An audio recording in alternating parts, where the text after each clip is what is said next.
The launch of the Lean Season Food Security and Nutrition Crisis Multi-Sector Plan is part of urgent efforts by the humanitarian community to avert a food and nutrition crisis in the northeast Nigeria. Years of protracted conflict and insecurity continue to prevent many people from growing the food they need or earning the income to procure food. A March 2023 report projects that 4.3 million people in Borno, Adamawa and Yobe State will face severe hunger during the lean season from June to August.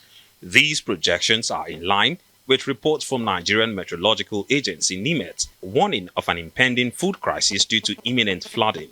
United Nations Resident and Humanitarian Coordinator says $396.1 million is urgently needed to deliver life-saving food security and nutrition assistance to 2.8 million people of the most affected over the next 6 months. So how far away are we from crisis? We're in the middle of a crisis.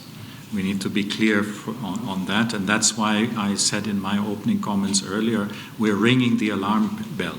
There are people close to or dying right now as we speak in the Northeast. And what we're saying is if we want to avoid a situation where people will come and say this is a full-blown famine of proportions that we're seeing in East Africa, Somalia, for example, we need to take action now. That's the point. Other humanitarian partners speak on the need for immediate funding.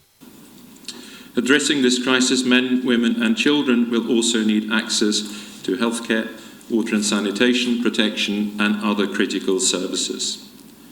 We want to make sure that we look at all the aspects that affect food insecure and malnourished people to prevent and mitigate this crisis. It's about children's rights and the difference between covering or satisfying needs from a human rights approach is that we are all accountable. Country Director, World Food Programme, gives an assurance that funds received will be put into immediate use. World Food Programme has stepped up and said we can assist 2.1 million. Why 2.1 million?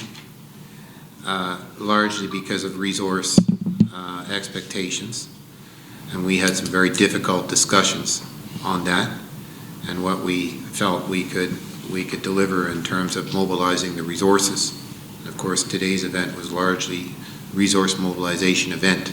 So the country team is pushing for resources just to meet the 2.1 million that World Food Programme is committed to meet. Despite these interventions, the United Nations says nothing works better than providing the people with the opportunity to grow their own food.